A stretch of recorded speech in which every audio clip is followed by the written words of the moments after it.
Hey, this is Sour Savior, engaging in a little bit of time travel this week, recording the video on Tuesday since I won't be around in the morning to put the video up. So today what I'm going to show you is how to make a two-directional multi-segmented flying machine. Now normally the flying machines that I build that are two-directional, you've only got two modules to work with, but this one you can make it as long as you want. There's really not a limit. So, first module you build is the standard one. Now I'm using a design here that works with honey and is only one block wide, which means you can tile these by using them with slime instead, which is pretty useful. So the ends are going to look like this. You've got your observer pointed with its power end into a sticky piston, and the two slime along the side, or honey. And then the bulk of the segments are going to be like this. You get your 5 sticky blocks, either honey or slime, and then you pop in an observer and a sticky piston pointing at the previous module, and an observer and a sticky piston pointing at your next module, and then you just flip it upside down and build another one just like it. So here we go. 5. I put the trapdoor in before the observers because otherwise your new observer is going to see it when you place it down, and this way it's just already there for the observer and you don't have to worry about that.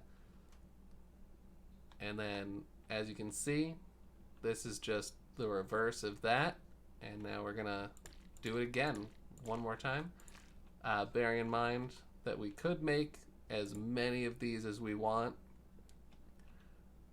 but you know, if it works with 3, it'll work with 30. It's really just the proof of concept.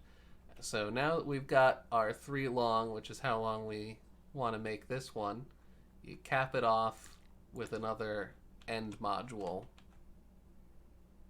So observer with the power end facing into a sticky piston yet again.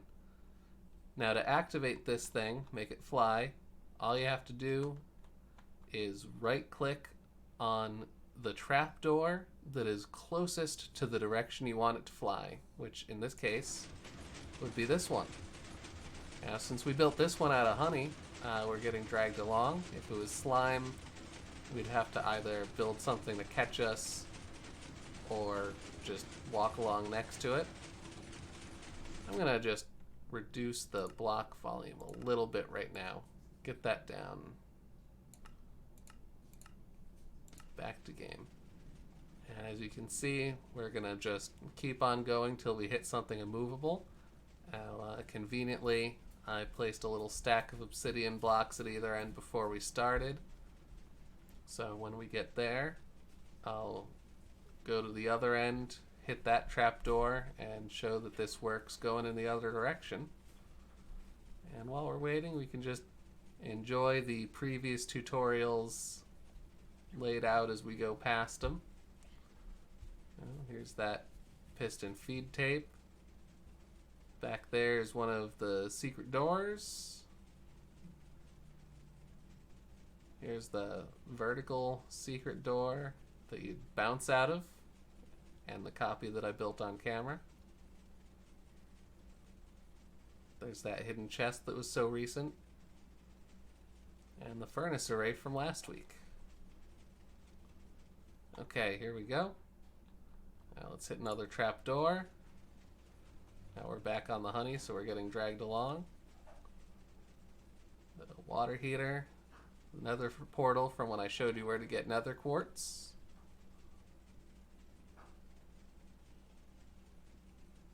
Over there where I showed about how dust will power or not power a block depending on how it's pointing. Back there's the automatic chicken multiplier.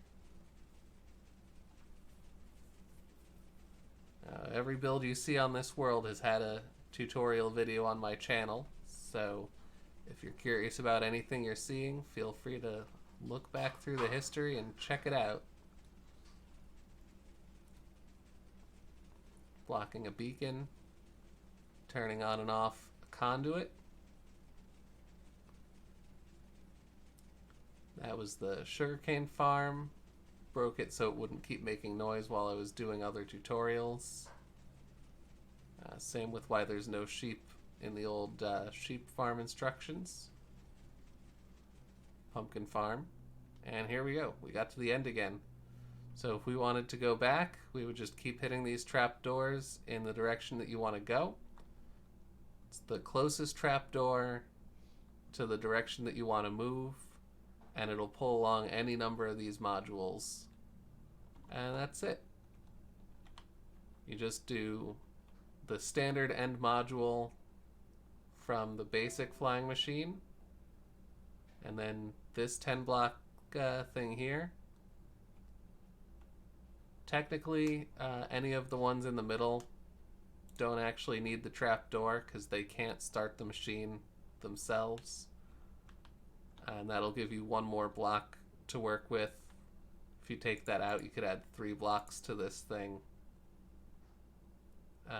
Actually, 2 blocks. Because they sometimes will drag a previous piston. So even though this only has 9 blocks in it, it's effectively pulling 10. But you could add 2 blocks to this, it'll still fly. You can add 1 block to this, it'll still fly. And you can add up to 8 blocks to this one, which is a limit that we can't hit without adding more honey. And yeah, if you use this in your own worlds, what are some things you're going to do with it? Let me know in the comments if you come up with some ideas that you like. Maybe even link to your own videos. I'll check it out. Thank you for watching.